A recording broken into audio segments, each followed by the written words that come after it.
সোসাইটির সমাজে এত শখ আহ্লাদ থাকতে গেলে হয় না, যেখানে পতিতাবৃত্তি করে দিনরাত কাটাতে হয়। তোকে আমি মানুষের মতো মানুষ করতে চেয়েছি, কিন্তু আমার মনে হয় না ওরা তোকে বেশি দিন বাঁচতে দেবে। তোর মৃৎশিল্পের প্রতি আকর্ষণ, তোর যে পড়াশোনার প্রতি আকর্ষণ, তুই যে নাচতে ভালোবাসিস, সে সবই হয়তো একদিন ধুলোয় মিশিয়ে যাবে। তবু আমি চেষ্টা করব।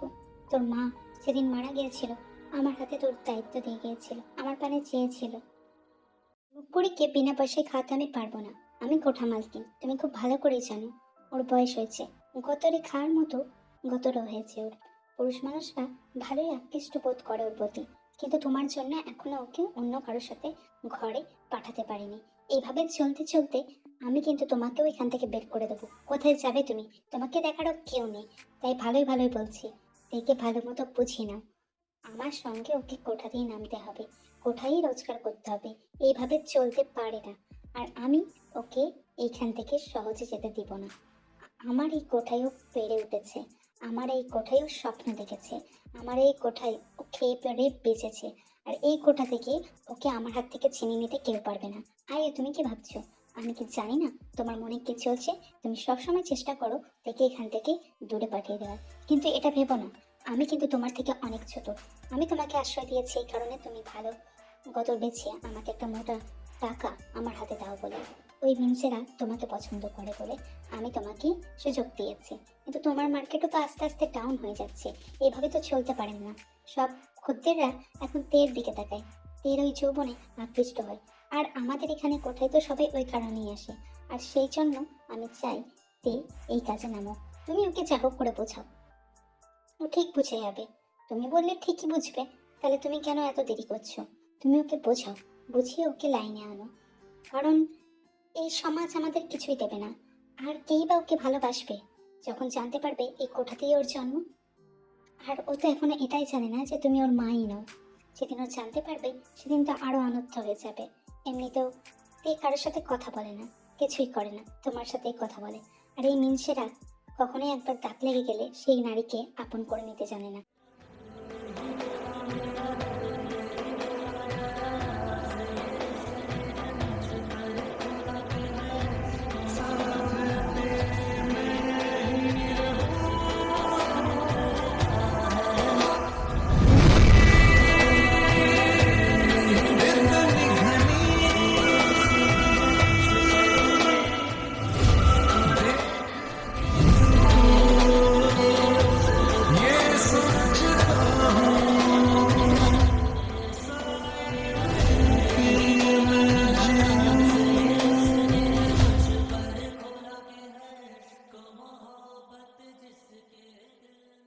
এই রূপসী আবার কে?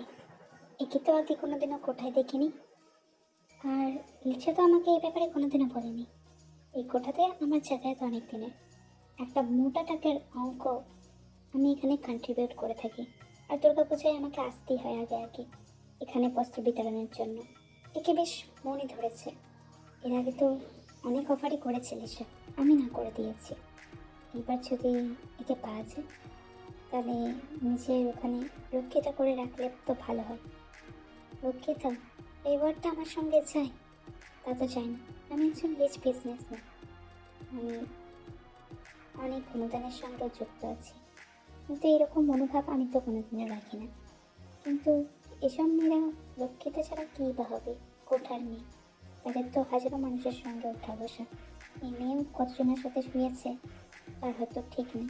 এখানে আছে মানে শুয়েছে তো নিশ্চয়ই। যাই হোক, একবার টেস্ট করে দেখতে হতে গিয়ে, যদিও এইসব কাজ আমি আগে করিনি, কিন্তু একে এমনভাবেই মনে ধরেছে। এর সাথে অ্যাটলিস্ট আমার কথা বলা দরকার। আমি কথা বলতে চাই, যদি লিসা কিছু না মনে করে। আমি আমার কথা বলে দেখি, কারণ এখানে তো একটা বড় কন্ট্রিবিউট আমি করি, শুধুমাত্র এখন বস্ত্র বিতরণের জন্য না। এর আগেও প্রতি মাসে মাসে একটা অনুদান দিয়ে থাকি। মানে চাকুক স্যার, আমি বলছিলাম আপনি অন্য কাউকে দেখুন, আপনি যে দাম দেবেন আমি নিয়ে নেব। মানে এখন আমরা এসব কিছু ভাবছি না। আপনি এখান থেকে কাউকে দেখুন না, কেউ যদি পছন্দ হয়।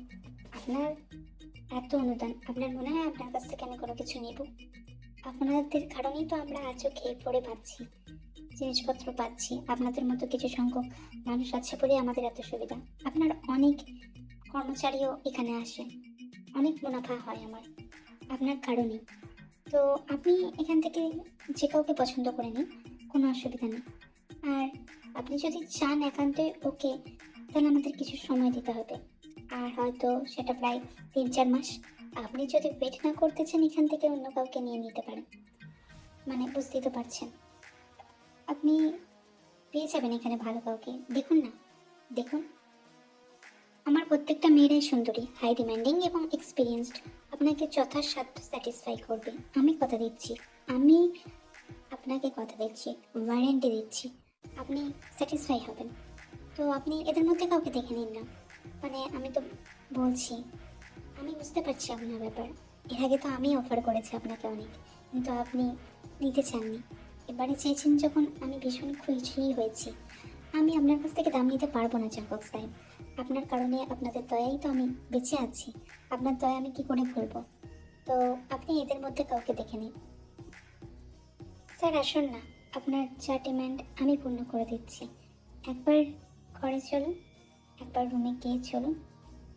1-2বার হলেই আপনার আমাকে পছন্দ হয়ে যাবে। আপনার যা ইচ্ছা আপনি তাই দেবেন। চলুন না স্যার। এরকম স্যার কেন আমার কপালে চটে না? ওই তে ভীষণ লাকি একটা মেয়ে। আমি কখনোই এই খদ্দেরকে তের কাছে যেতে দেবো না। ইনি তো ভীষণ বড় লোক। একবার যদি আমাকে পছন্দ হয়েছে, তাহলে আমার লাইফ সেট। আমি ভালো করে খেয়ে পড়ে বাঁচবো, ওনার টাকায় ভর্তি করবো সারা জীবন। আর এই কোঠার জীবন ভালো লাগে না। যা হোক করে আমাকে চেষ্টা করতে হবে, আমাকে মানিয়ে নিতেই হবে।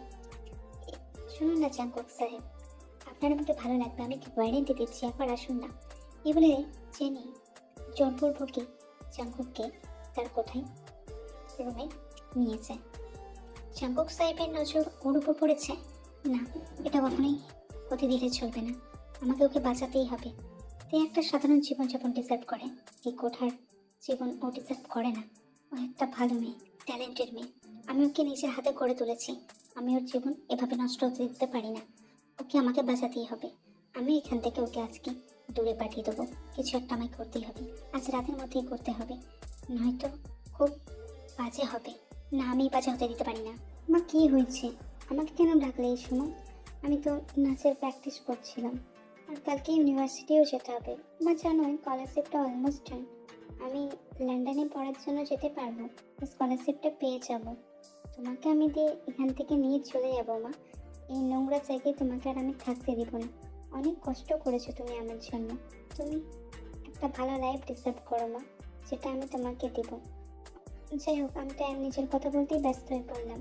তুমি কি বলছিলে বলো? মুখ পড়ি তুই আজকে জাঙ্কুক সাহেবের সামনে যাবি, আর নাচের মধ্যে দিয়ে তুই তোর হাতের কাজ রাখবি। আমি সবটা বলে দিচ্ছি। আর শোন, কোনো ভুল করবি না। তোকে আজকে এই জায়গা থেকেই পালিয়ে যেতে হবে, নাহলে আমি যে তোকে বাঁচাতে পারবো না মা। আর যেটা বলছি সেটা করবি।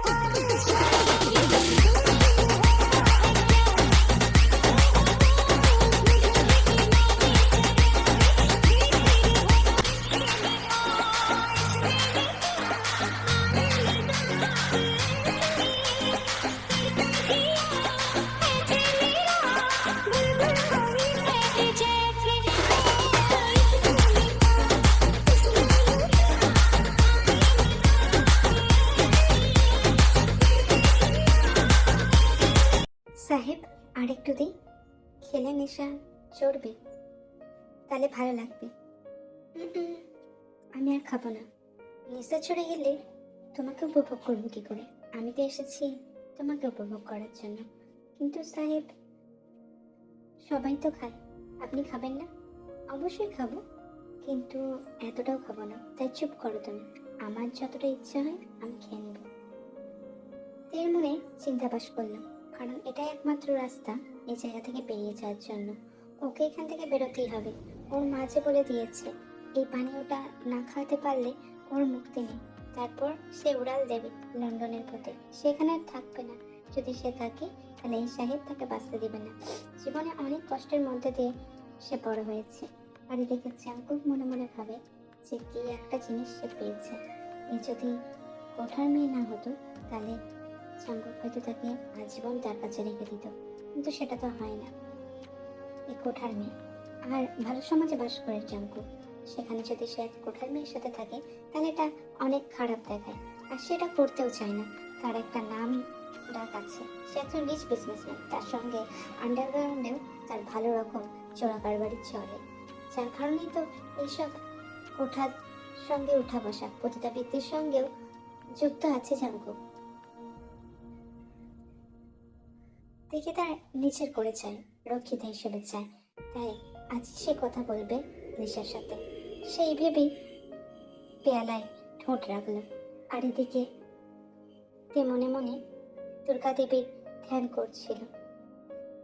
প্রতিটা বছর দুর্গা দেবীকে তৈরি করেতে তাদের এই পতিতালয়ে একটা ছোট্ট দুর্গা ঠাকুর আসে, আর সেটা তৈরি করেতে প্রতিবারই সে জোরপূর্বক একটা দুর্গা ঠাকুর নিয়ে আসে পতিতালয়ে। এবারেও তার হাল ঠিকই আছে। তে একটা অলরেডি ঠাকুর বানিয়ে রেখেছে। সে জানে যে সে চলে যাবে, তাই কালকের মধ্যে কাজ সব শেষ করে নিয়েছিল সে। এদিকে কালী ষষ্ঠী থেকে বেরিয়ে যেতে হবে। মায়ের অকাল বোধনের সাথে সাথে তেরও নতুন অকাল বোধন শুরু হবে। জাঙ্কুকের চোখ যেন থেকে গিলে গিলে খাচ্ছিল, আর জাঙ্কুক এক ধাপ এগোচ্ছিল তের দিকে। তের বুকের কাছে আঁচলটা সরিয়ে উন্মুক্ত ভাঁজে জাঙ্কুক নিজের ঠোঁট রাখে এবং একটা জোরে কামড় বসায়। জাঙ্কুক তারপর তের গোটা শরীরে স্মেল নিতে থাকে। তের শরীরের গন্ধ যেন জাঙ্কুক অনেক শান্তি দিচ্ছিল, যার শান্তি ওই রাজবাড়িও দিতে পারে না, যার শান্তি সেসব প্লে গার্লরাও দিতে পারে না। জাঙ্কুক মনে মনে ভাবছিল যে করেই হোক তেকে নিজের কাছে রাখতেই হবে বন্দি করে। এই শান্তি সে হাতছাড়া করতে পারবে না। সারাদিন শেষে যখন সে খুব ক্লান্ত থাকে, তাকে দেখার জন্য কেউ থাকে না। সে বড়ই নিরুপায় হয়ে পড়ে। তার কাছে টাকা আছে, প্রতিপত্তি আছে, কিন্তু একটা ভালোবাসার মানুষ নেই। জানে সে এই পতিতালয়ের মেয়েকে আর যাই হোক ভালোবাসা হবে না তার, কারণ উঁচু সমাজে বসবাস করতে গেলে এরকম কালো কিছু সত্য ঢেকে রাখতে হয়। জাঙ্কুকও ঢেকে রাখবে তার জন্য না, জাঙ্কুকের তো অনেক টাকা, কিন্তু এই মেয়েকে তার চাই। আর একদিকে আস্তে আস্তে জাঙ্কুক ঢলে পড়ছিল তের গায়ে। ওষুধে কাজ হয়েছিল এবং জাঙ্কুককে ওখানে রেখে তে বেরিয়ে যায় নিজের মায়ের কাছে, কারণ থেকে এখান থেকে বেরোতেই হবে। তের নতুন অকাল বোধন যে শুরু হবে, এই অসুর সমাজকে দমন করতে গেলে অনেক কিছু আশ্রয় নিতে হয়, ছলনাও তার মধ্যে অন্যতম। তে ভীষণই সহজ সরল একটা মানুষ। তের এই রূপ থেকে সে নিজেও অবাক। সে জানে না সে কি করে এই কাজটা করে ফেলল। হয়তো মাতৃপক্ষের সূচনা হয়েছে, এটাই সত্যি, যার কারণে তের এত বড় পরিবর্তন। আয়ুর পাপের সন্তানই সেওজন। যখন সে পতিতাবৃত্তির কাজে যুক্ত হয়, প্রথম তার শারীরিক অপারেশন হয়নি, আর কোনো এক খদ্দেরের পাপের ফল হিসেবে আয়ু সেওজনকে পেটে ধরেছিল। আয়ু সেওজনকে ফেলে দিতে পারেনি, তার জন্ম দিয়েছিল। তের সঙ্গে সেওজনও বেড়ে ওঠে।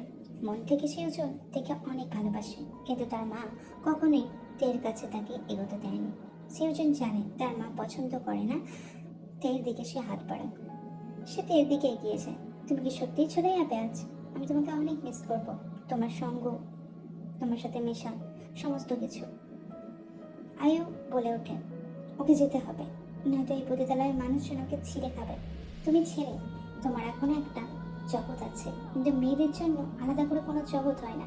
এই সমাজ সব কিছু তার ইচ্ছে মতো চাপিয়ে দেয় মেয়েদের উপর, কিন্তু তোমার সে অধিকার আছে, তুমি ঠিকঠাক বাঁচতে পারবে। তেকে বাঁচতে দাও। তুমি এরকম কথা বলে তেকে দুর্বল করে দিও না। তুমি আমার ছেলে, তোমার এটা জানা উচিত। আমি একদম দুর্বলতা পছন্দ করি না। আর কালকে অনেক কিছু পরিস্থিতির মধ্যে দিয়ে যেতে হবে, তার জন্য নিজেকে তৈরি করো।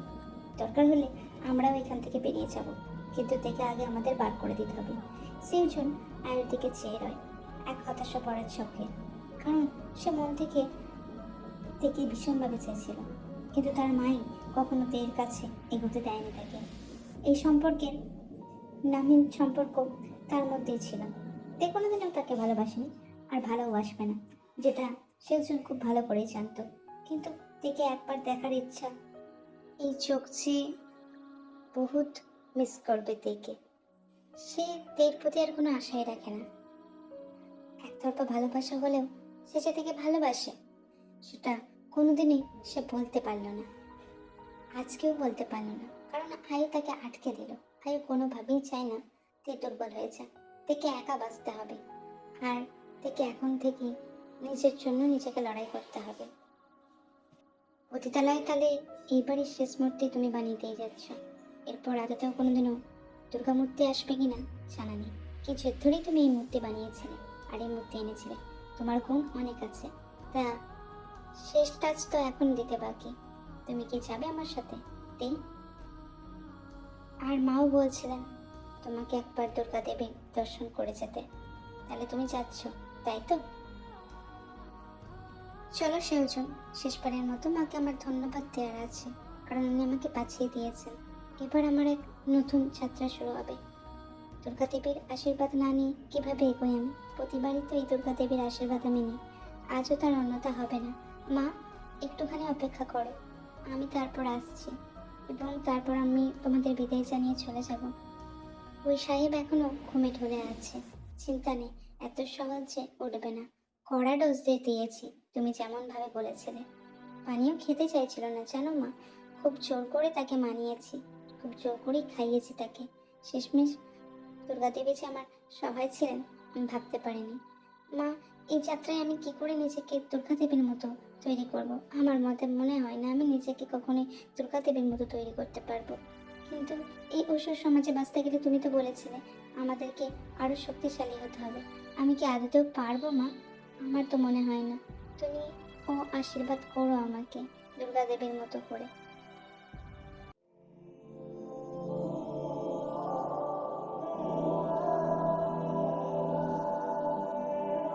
उसकी आंखों में फैला था जज्बातों से, सांसों में उसका ही रहना। नींदें उड़ी है जैसे तू आ गई जीवन में, रोशन कर दे तू मुझको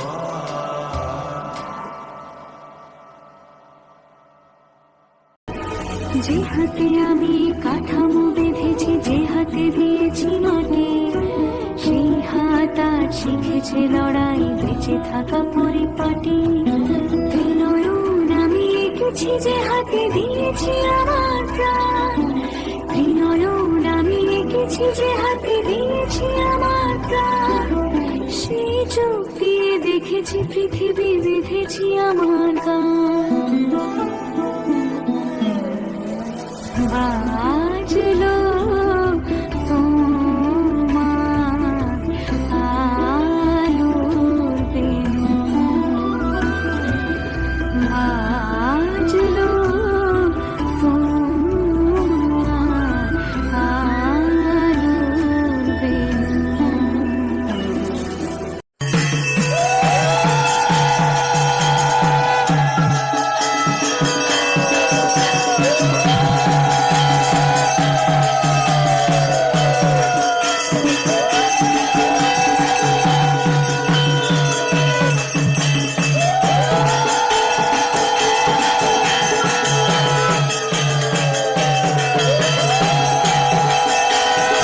তো ইচ্ছে করছে না মা তোকে প্রতিবার আরতি করে ঘরে তুলি। এবারে সেই সৌভাগ্য হলো কোথায়, তাই এখনই আরতি করে নিলাম। ভালো থাকিস মা, খুব ভালো থাকিস, আর আমাকে এভাবেই শক্তি যোগাস। নিজের যত্ন নিতে আমি তোকে অনেক মিস করব। নিজের যত্ন নিস, খেয়াল রাখিস, আর আমাকে ফোন করতে হবে না। আমি যখন সুযোগ সময় পাবো তোকে ফোন করবো, নয়তো ওরা তোকে ট্র্যাক করে ধরেও ফেলতে পারে। ওরা ভীষণ হিংস্র না। আমি চাই না তোর ডানা ওরা কেটে ফেলে, তুই ও এক রাত আকাশের ভেদ করে ওর। আহ, আমার মাথাটা এরকম ধরে আছে কেন? মেয়েটা কই? সকাল হয়ে গেছে। তার মানে আমি যেটা ভেবেছিলাম সেটাই ঠিক হলো। ও আমাকে চাকমা দেওয়ার জন্যই আমার কাছে এসেছিল, আর এইসবের জন্যই ও আমার কাছে এসেছিল। তার মানে ওই ড্রিঙ্কসে কিছু মেশানো ছিল। আমি লিসার কাছ থেকে সব বই পেয়েছি। ওই মুরগিকে আমার পছন্দ হয়েছে, আর ওই মুরগি আমার লাগবে। এত বছর তো অনেকজনকে ও আমার জন্য অফার করেছে, আমি নিইনি, কিন্তু একে আমার চাইছে। সেটা মনে ডাবল টাকা দিয়ে কিনে নেবো, তবু ওকে আমি আমার কাছে রাখবো।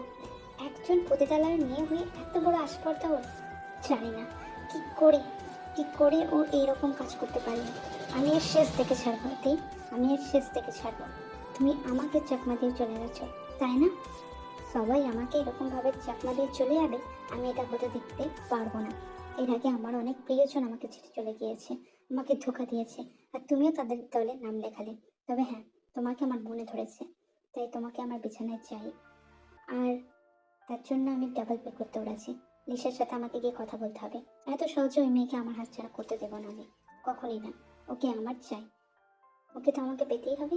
ওর প্রতি আমার একরকম নেশা কাজ করছে। ওকে না পেলে যে আমি ঠিক থাকবো না, আর আমাকে ঠিক রাখতে গেলে ওকে দরকার। এমন কাউকে তো চাই যার কাছে আমি মাথা গোজাবো।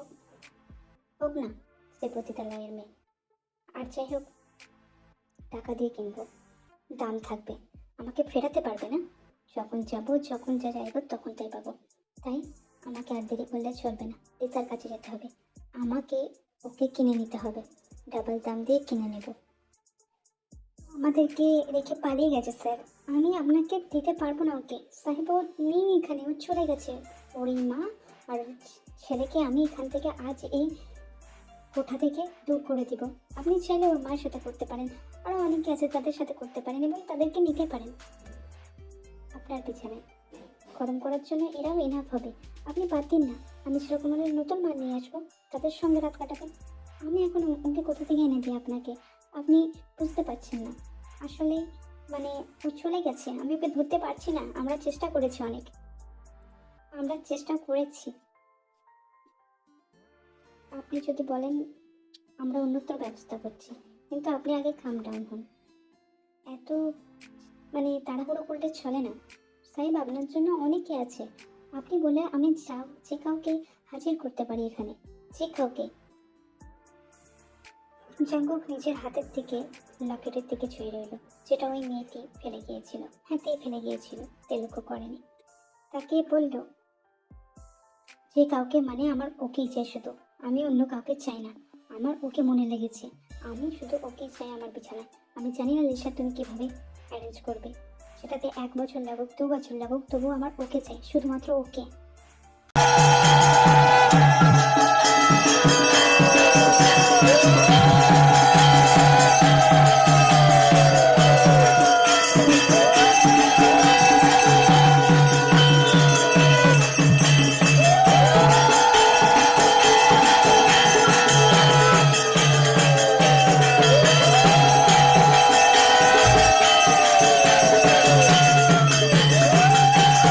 দুর্গা মা আসে? লিসা, আগে তো কখনো জানাওনি, তাহলে তো এর খরচাও আমি দিয়ে দিতাম। না মানে এখানে কি দুর্গা আনে? মানে কোনো পতিতালয়ে দুর্গা আনতে তো দেখিনি। এখানে এই কাজটা কে করলো? আর এর খরচাই বা কোথা থেকে হয়? স্ট্রেঞ্জ, বেশ ভালো লাগলো। তার মানে এখানে দুর্গা পুজো হয়। এবার থেকে এর খরচাটা আমি দেব, তুমি যদি কিছু না মনে করো। নয়তো মানে আমার মন ভরে গেল সত্যি। বললে না তো লিসা, কে এখানে দুর্গা পুজো শুরু করেছিল? আর কার বানানো, মানে কার হাতের বানানো এই মূর্তি? এত সুন্দর দেখতে, কি সুন্দর প্রতিমা। আমি এর আগে এত সুন্দর প্রতিমা দেখিনি। কে বানিয়েছে এটা? লিসা বলো। আমারও তো অনেক জায়গায় দুর্গাপুজো হয়, তো সেখানে আমি তাহলে এই কারিগরকেই নিয়ে যাব। এর হাতে বানানো মূর্তি দিয়ে নয় আমার মায়ের বোধন পুজো সব হবে। বলে দাও, অ্যাটলিস্ট শিল্পীর নামটা বলো। আমার ভারী পছন্দ হয়েছে এই দুর্গা মূর্তিটাকে। আর এইরকম অভাবনীয় ভাবনা মানে ভাবাই চায় না। কার এত প্রবল ইচ্ছা শক্তি, কার এত উদ্বেগ যে এখানে দুর্গা ঠাকুর আনে? বেশ অভিনব ভাবনা। কে এনেছে লিসা? আর এখানে কোনো পুজো হবে না। আগে যা হতো হতো, ওই মাগি এখানে নেই, আর পূজাও হবে না এখানে। আর সর্বোপরি কে টাকা দেবে? এবারে যে তোরা পুজোর ব্যবস্থা করেছিস, আরতি করছিস, তোদের শুধু মিনিষেদের যৌবঞ্চনা মেটানোর জন্যই আনা হয়েছে। ওই মেয়ে জেদ করে এনেছিল, তাই আমি পুজো করতে দিয়েছি।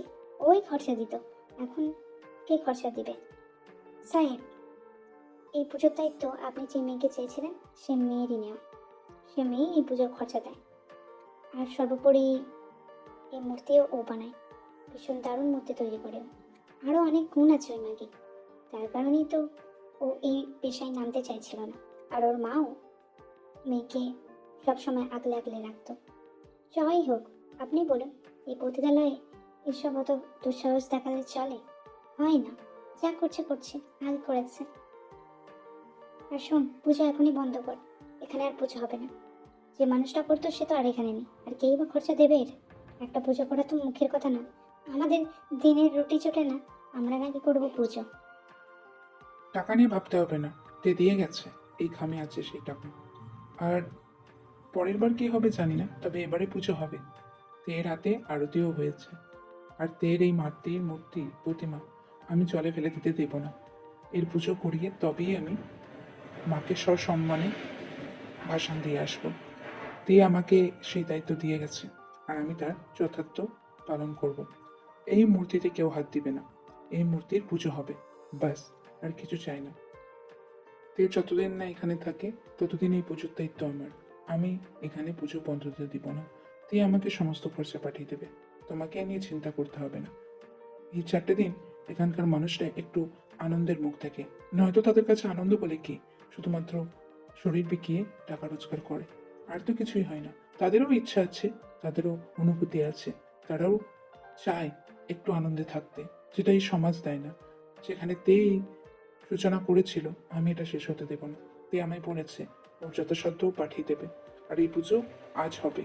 তোমরা আরতি শুরু করো। লিসা ম্যামের কথা শুনে তোমরা এসব বন্ধ করো না। আমি আছি, আমি দেখে নেবো। আমিও দেখি কে এই পুজো আটকায়, তাকে আমি শেষ করে দিব এখানে। বিগত 4 বছর আগে তে এভাবেই চলে গিয়েছিল, পুজোও আটকায়নি, এখনো পুজো হচ্ছে। তে একজন বড় মৃৎশিল্পী হয়ে গেছে, সে আরও একজন বড় আর্টিস্ট হয়ে গিয়েছে। মাসে মাসে একটা মোটা টাকার অ্যামাউন্ট আমার অ্যাকাউন্টে ঢোকে।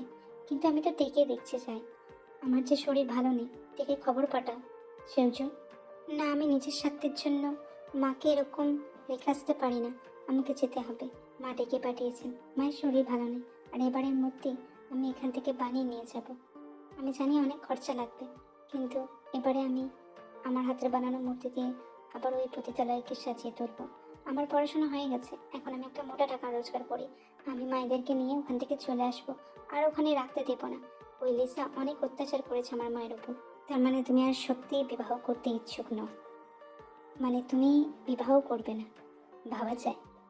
কেন জাঙ্কুক, হঠাৎ কি হলো? বিয়ে করতে ইচ্ছা করছে না? কত সুন্দরী সুন্দরী মেয়ে তোমার জন্য আছে।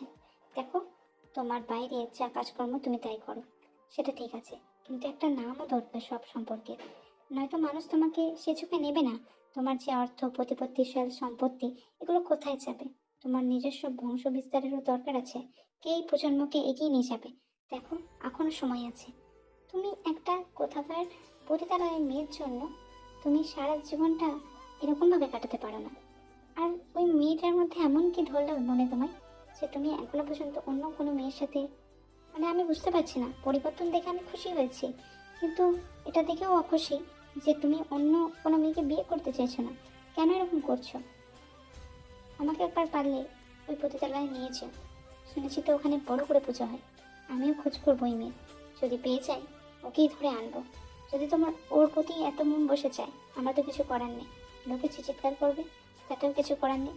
সোসাইটির লোকও অনেক কিছু বলবে, তাতেও কিছু করার নেই। কারণ তোমার জেদের কাছে তো আমি হেরে যায়, সর্বদা হেরে যায়, বারবার হেরে যায়। ওই মেয়ে চলে এলে তারপর তোমাকে বিয়ে করতে হবে, অন্য কাউকে বিয়ে করতে হবে।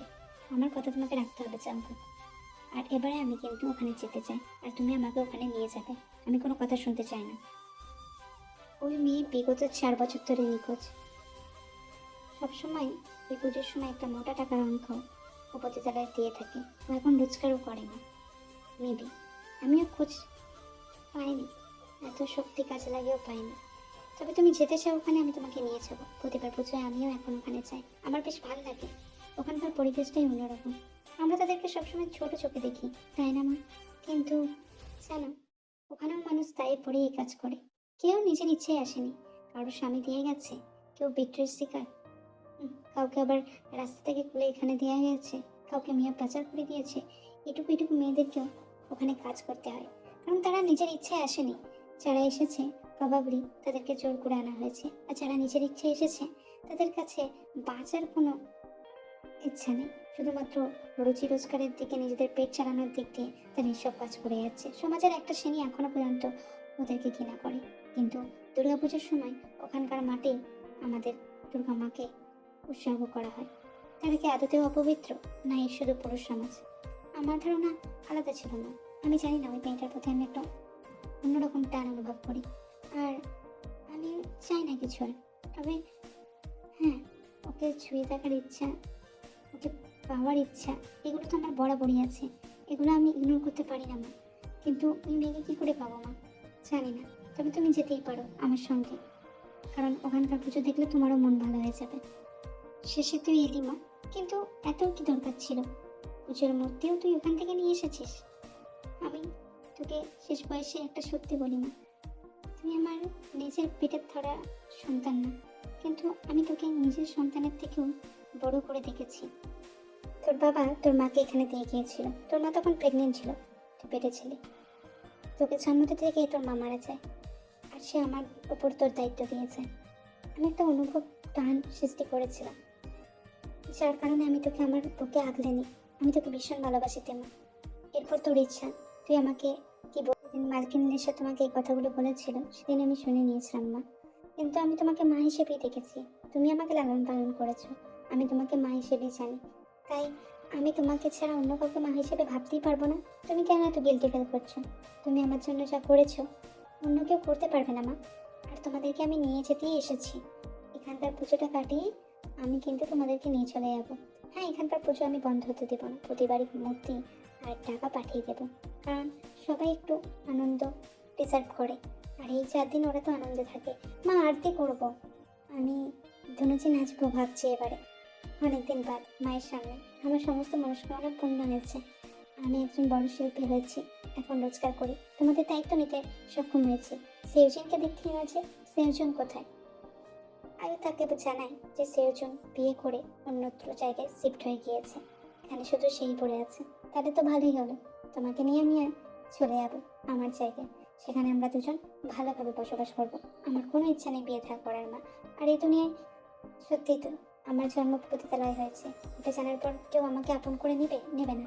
তুমি আমার সাথে সারা জীবন থাকলেই আমি অনেক আনন্দ থাকবো মা। আর তুমি চিন্তা করো না, আমি সব সামলে নেব। আর বলছিলাম, তাহলে আমি এগোচ্ছি। পুজোর আরতি, ধনুচি নাচ এগুলো আমার করার এবারে খুব ইচ্ছা মা। আশা করি তুমি আমি মানা করবে না। তুমি এখানে রেস্ট না, আমি শাড়িটা পরে আসি।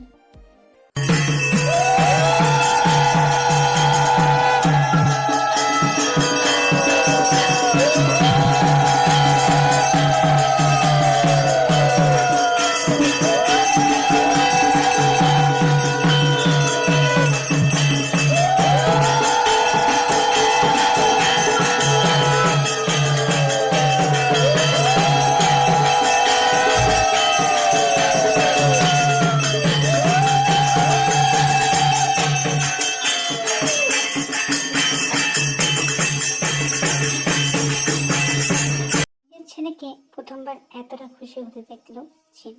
সর্বোপরি নিজের ছেলের তাকানোর দিকে তাকিয়ে অনুসরণ করে রইল, এবং তারপর সে দেখতে পেল এক অপরূপ সুন্দরী মহিলাকে, যার দিকে তাকিয়ে চাঙ্কুক একা নাগারে হেসে চলছিল। মনে হচ্ছিল অনেক দিনকার পুরনো জিনিস সে খুঁজে পেয়েছে।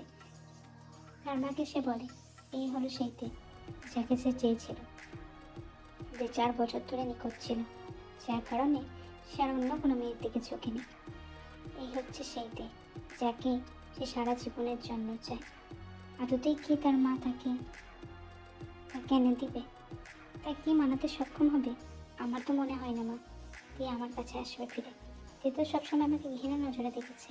ও চলে যাওয়ার পর অনেক পরিবর্তন হয়েছে আমার মধ্যে, কিন্তু সেটা তো ও মানবে না।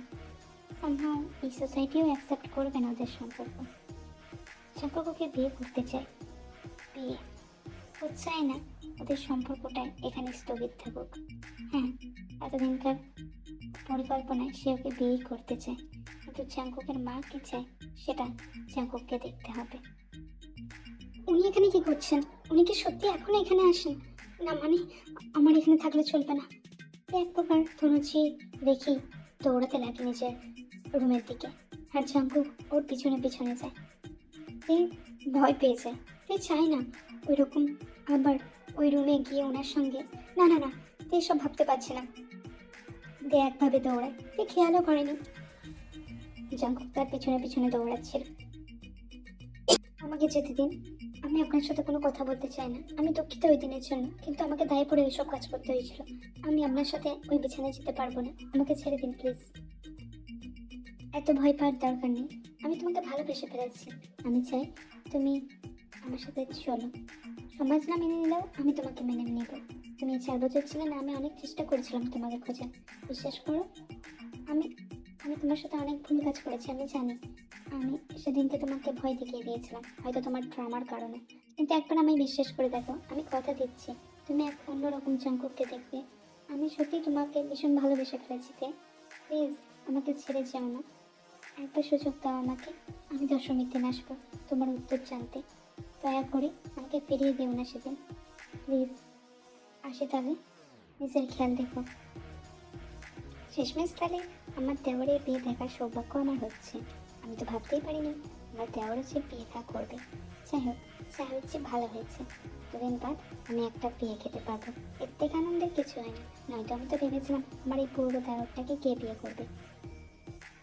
তখন জাঙ্কুক বলে, বৌদি সে এখনো খুব ভয় পায় আমাকে। আমি জানিও না আদতেও আমাকে বিয়ে করবে কিনা। আরে এত চিন্তা করো না, ঠিক মেনে যাবে। নয়তো তুমি উঠিয়ে আনবে, সিঁদুর পরিয়ে দেবে, দিয়ে উঠিয়ে নিয়ে চলে আসবে।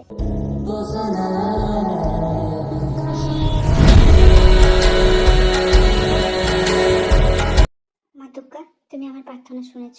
শেষমেশ আমার মেয়েটাও একটা সংসার পাবে, একটা ভালো সংসার। এটা কি করলেন আপনি? আমি আপনাকে এখনো উত্তর দিইনি, তার আগে আপনি আমার সিঁড়িতে সিঁদুর পরিয়ে দিলেন। আপনি এটা ঠিক করেননি। আমি এই বিয়ে মানি না। মা, তুমি একদম আমাকে জোর করবে না। আমি এই বিয়ে মানি না। আমার জীবনটা শেষ করে দেবেন আপনি, তাই না? আপনি দেখলেন যখন আমাকে ওইভাবে পেলেন না, তাই এখন বিয়ে করতে চাইছেন। ছি ছি, আপনারা সাহেবরা বোধহয় এরকমই হন। আমার যোগ্যতা আছে, আমি রোজগার করি, আমি আপনার অধীনে থাকবো না। আমি এই বিয়ে মানি না। এরম বলতে নেই, যা করেন মা দুর্গাই করেন। দুর্গা দেবী হয়তো চেয়েছিল তাকে তোর স্বামী হিসেবে, তাই এটা তোর ভবিতব্য। তোকে আজকে ওর সাথে চলে যেতেই হবে। কি বলছো মা? তুমিও আমাকে দূর করে দিবে? আমি তো তোমাকে নিয়ে লন্ডনে চলে যেতে চেয়েছিলাম। না, আমি ওনার সাথে যেতে পারি না। তুমি আমি জোর করো না মা। তার মানে তুমি চাও মা আমি ওনার সাথে যাই? ঠিক আছে মা, আমি যাবো ওনার সাথে, কিন্তু আমি ওনাকে কোনোদিনও নিজের স্বামী হিসেবে মেনে নিব না, কোনোদিনও না। আরে খেপিয়া তো কাঁদতে নেই, আমার দেওর অতটাও খারাপ মানুষ নয়, তোমার প্রেমেও লাগতো। হ্যাঁ, আগে যা খারাপ করতে করতো, এখন সে কিন্তু অনেক ভালো হয়ে গিয়েছে। তাই তুমি এসব ভেবো না, আমি তো আছি, আমরা সবাই তোমাকে সামলে নেব। ও খুব ভালো মানুষ, তুমি আস্তে আস্তে বুঝবে। তুমি ওকে চেঞ্জ করে দিয়েছো, পুরোপুরি বদলে দিয়েছো। তে তে আগে জাঙ্কুক অন্যরকম ছিল, এখনকার জাঙ্কুক পুরোপুরি আলাদা। ও তোমায় ভালোবাসে, সত্যিই ভালোবাসে।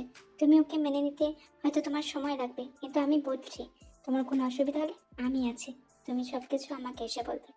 কিন্তু তুমি একদম দুঃখী দুঃখী হয়ে থাকবে না। আর চলো, তোমাকে আমি তোমার রুমে দিয়ে আসি। চাঙ্কু কখন আসবে জানি না, তো চাঙ্কুকে রুমে তোমাকে দিয়ে আসি। আর একদম মন ছোট করবে না, আমি তো আছি তোমার জন্য।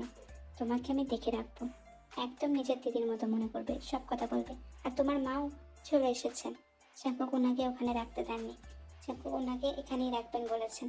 তাই তুমি চিন্তা করো না, তোমার যা কাজ, তোমার যা সব কিছু তুমি এখানে থেকেও কন্টিনিউ করতে পারবে, কেউ তোমাকে বাধা দিবে না। সো মিস্তে, আপনার বিয়ে হয়ে গেল।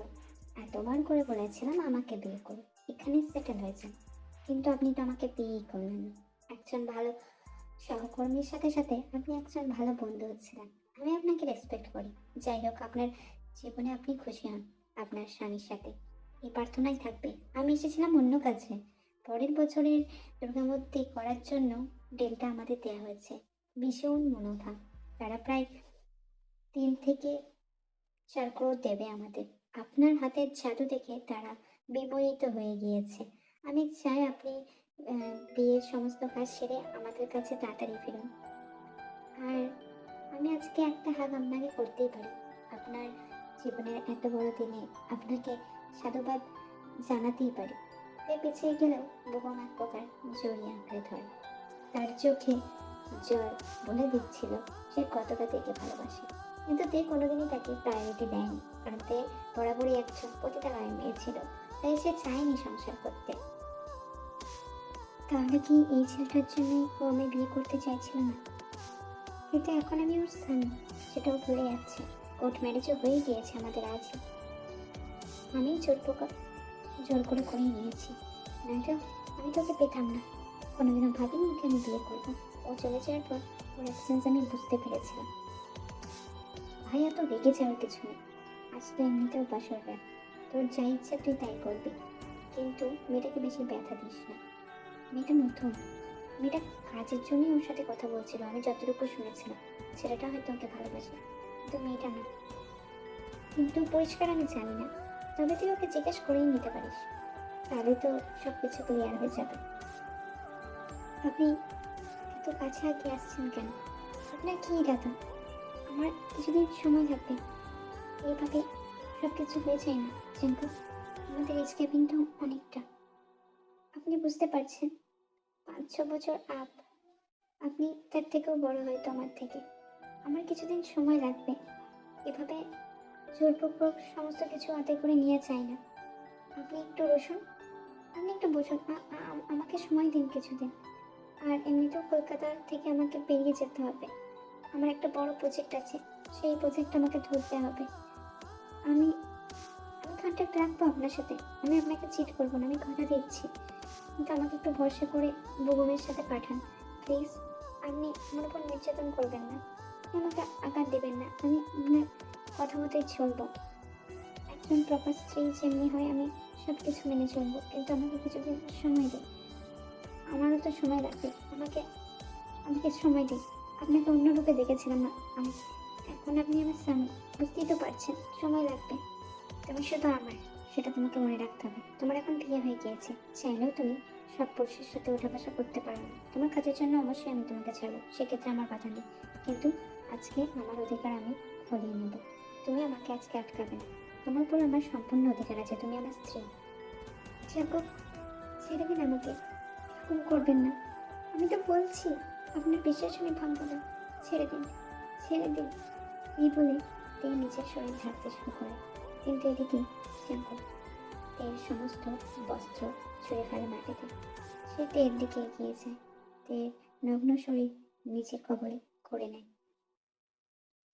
জাঙ্কুক তারা তের দূরত্ব ঘুচিয়ে দেয়। জাঙ্কুক নিজেকে বিবস্ত্র করে এবং তের মধ্যে নিজেকে সমর্পণ করে দেয়। তেকে নিজের করে নিতে থাকে, আদরে আদরে ভরিয়ে দেয় গোটা শরীর, যেটা তের কাছে আদর লাগছিল না। তের গোটা শরীরে জাঙ্কুকের ভালোবাসার পরশ লেগেছিল। জাঙ্কুক বারবার বুঝিয়ে দিচ্ছিল তে শুধুই তার আঁচড়ের দাগ, কামড়ের দাগ এবং তার ভালোবাসার সমস্ত কিছু। জোরপূর্বক আঘাতের কারণে বারবার তে কেঁপে উঠছিল, কারণ জাঙ্কুকের অংশ নিজের মধ্যে নেওয়া এতটাও সহজ ছিল না।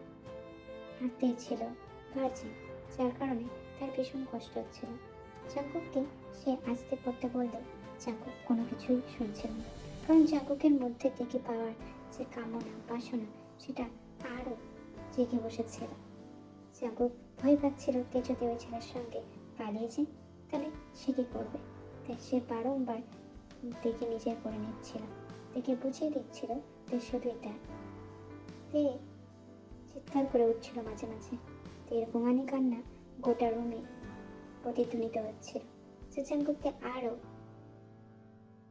মত্ত করেই দিচ্ছিল তার কাছে। জাঙ্কুক কিছুতেই ছাড়তে পারছিল না থেকে। আর তেও আস্তে আস্তে নিজের শরীরকে নিস্তেজ করে ফেলছিল। জাঙ্কুক তার কাজ চালাতে থাকে আর তেও আস্তে আস্তে জাঙ্কুকের কাছে রেসপন্স করতে শুরু করে। সরি তে, আমি আজকে আর নিজেকে কন্ট্রোল রাখতে পারবো না। এই দিনটার জন্য আমি অনেকদিন অপেক্ষা করেছিলাম। আমাকে ক্ষমা করে দিও পারলে। এরপর তোমাকে আমি আটকাবো না। কিন্তু আজকে তোমাকে আমার নিজের করে নিতে দাও। প্লিজ কোনো বাধা দিবে না। আমাকে তোমার হয়ে যেতে দাও। তুমি সম্পূর্ণ আমার হয়ে যাও প্লিজ।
সকালে এক প্রকার খুলি করেই তে জিমিনের কাছে এগোয়, কারণ তার ভীষণ খিদে পেয়েছিল আর জাঙ্কুক তখনও ঘুমাচ্ছিল।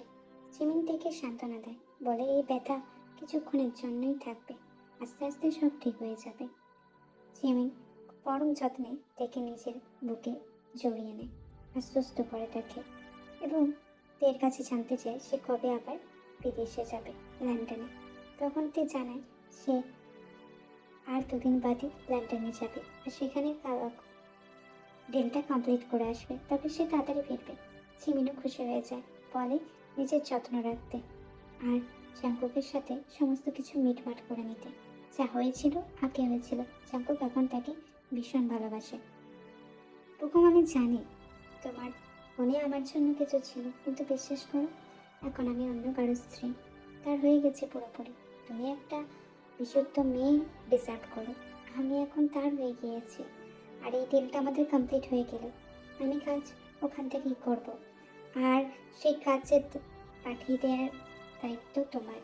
তুমি তাদেরকে পাঠিয়ে দেবে, আমার বাড়িতে যাতায়াত করো, মাঝে সাঝে যেও, আমি খুশি হব। তোমাকে আমি নিজের দাদার মতো চোখে দেখি, বন্ধুর থেকেও বেশি দাদা।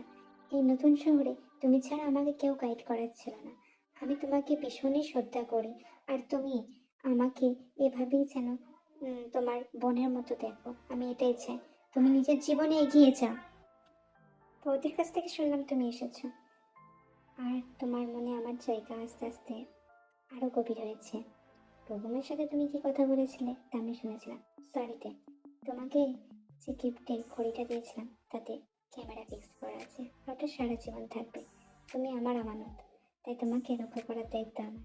আমি ভীষণ খুশি যে তোমাকে পেয়ে। আর সর্বোপরি আমি আমার থেকে তোমাকে কোনোদিন আলাদা করতে দেব না। ভালোবাসা সেটা এমনিই হয়। তুমি পতিতালয়ে ছিলে বলে তুমি কখনোই অপবিত্র ছিলে না, সেটা আমি বিয়ের বাসরের দিনই বুঝে গিয়েছিলাম তুমি কতটা পবিত্র। আর আমি তোমাকে কোথাও হারাতে দিব না।